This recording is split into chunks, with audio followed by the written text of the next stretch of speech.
Year 10 and 11, welcome to your comparison of exposure and the prelude in preparation for your AQA English Literature poetry exam.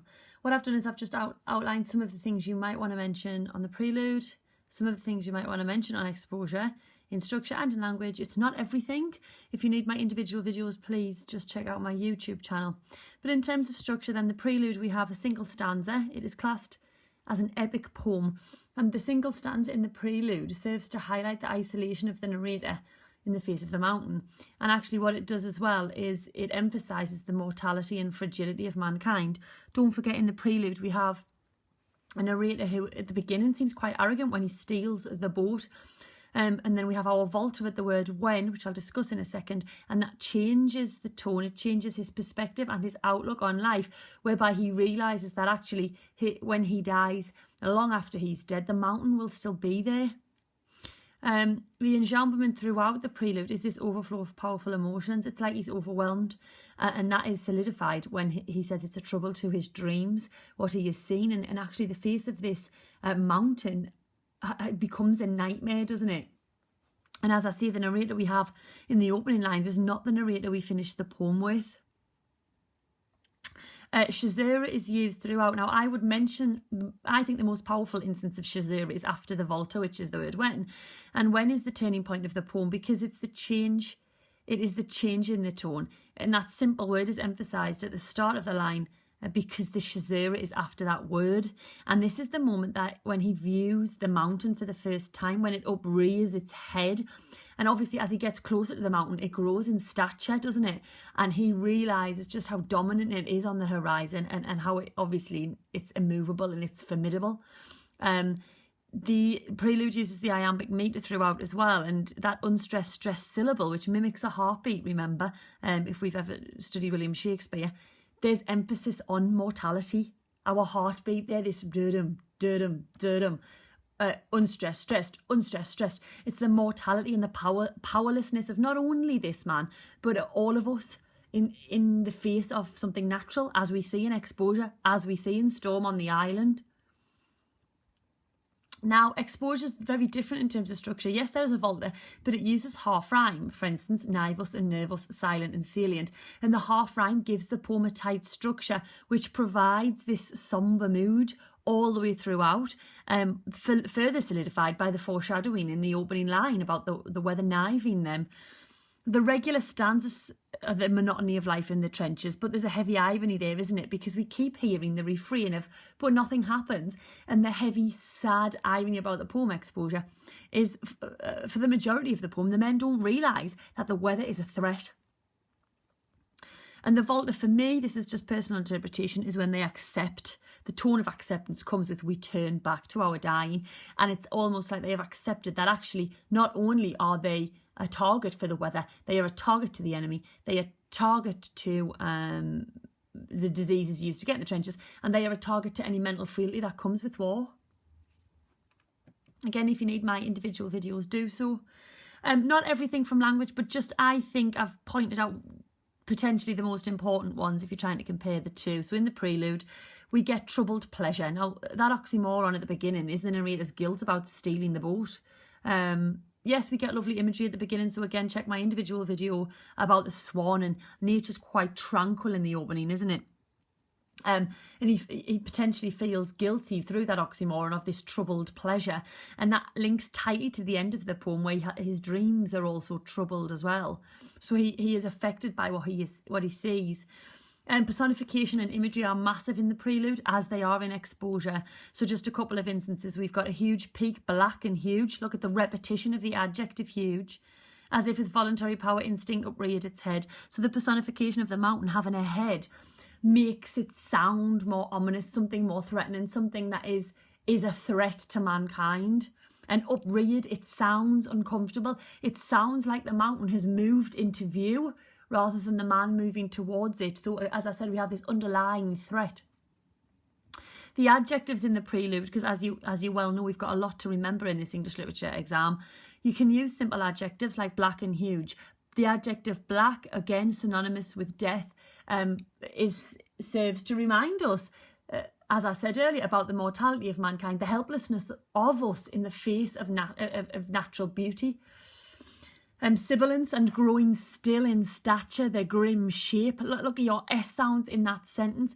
The man is horrified. He feels like the mountain's getting bigger. Yes, okay, it stood still, but this adjective grim again has that sense of foreboding about it, something extremely negative.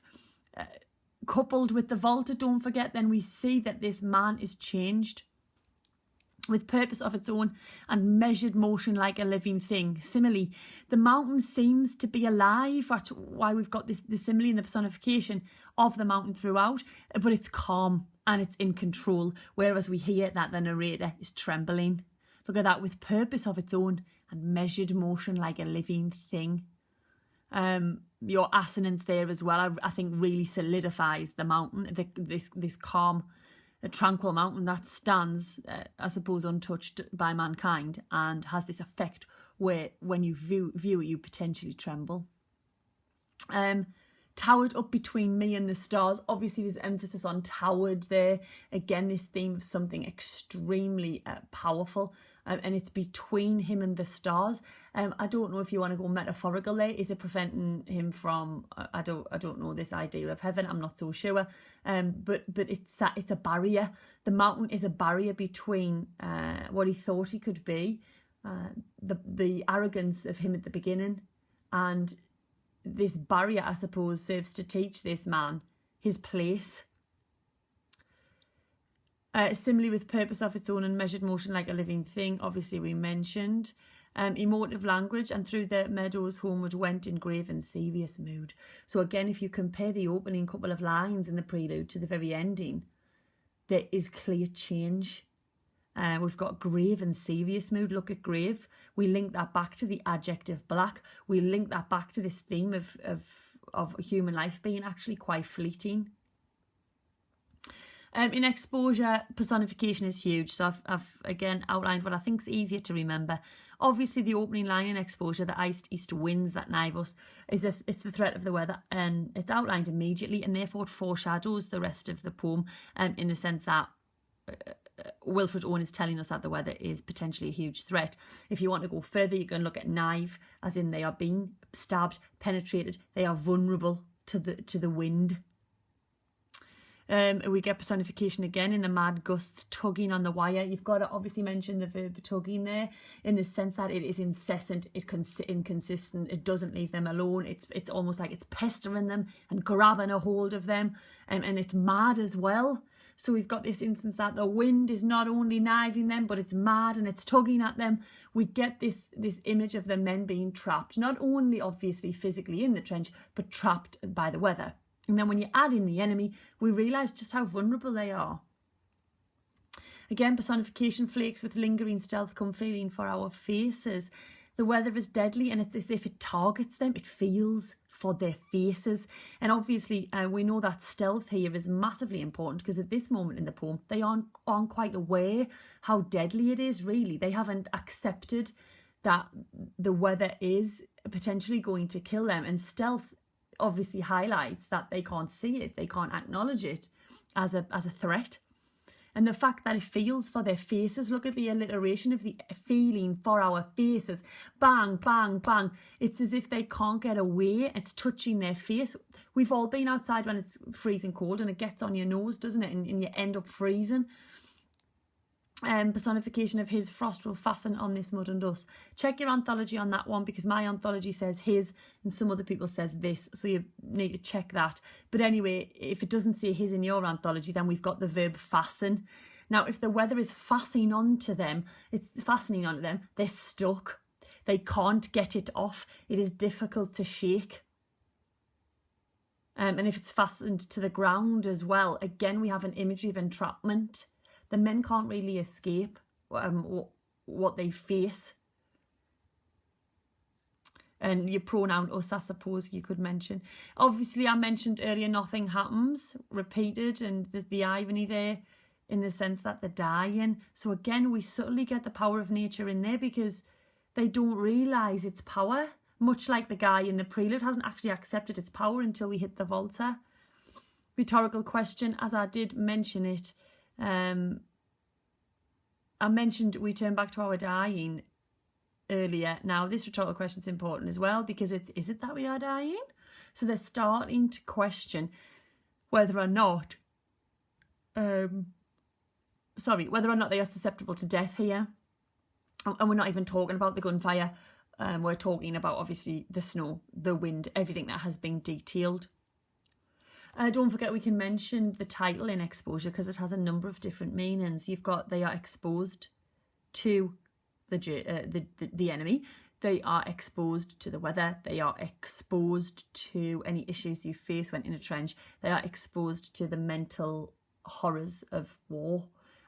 So exposure has quite a number of meanings. And as if we get a question on nature or the vulnerability of mankind, then in this instance, they are exposed to quite a lot of dangers, aren't they? Some of them are stealth. Some of them they don't realise are a danger. And then another quick metaphor from exposure are all their eyes are ice. The men, obviously, when he pauses over the half-known faces, the eyes are ice because they're dead. It's not just that they're dead, though. It's when he pauses over the half-known faces. I suppose the ice is reflective of some of the soldiers being emotionless. It's difficult to feel something after you've been in this type of war zone. You are affected emotionally. And actually, most with a synonymous link, I suppose, all their eyes are ice. Ice leads us back to the opening line, that the winds were ice. And as I said earlier, you've got that foreshadowing which links us to the end of the poem, that all the men's eyes are ice. You might write something like this as an opening line or an opening couple of lines. Both the prelude and exposure detail the power of nature. More specifically, the prelude outlines the mortality and vulnerability of mankind in the face of an epic sight, a mountain, whereas exposure uses imagery to portray the deadly weather soldiers faced whilst in the trenches of World War I. I hope this video has been useful. Please check out my YouTube channel. There's hundreds of videos on poetry, Shakespeare, things like that might help you. And massive good luck in your English literature exam.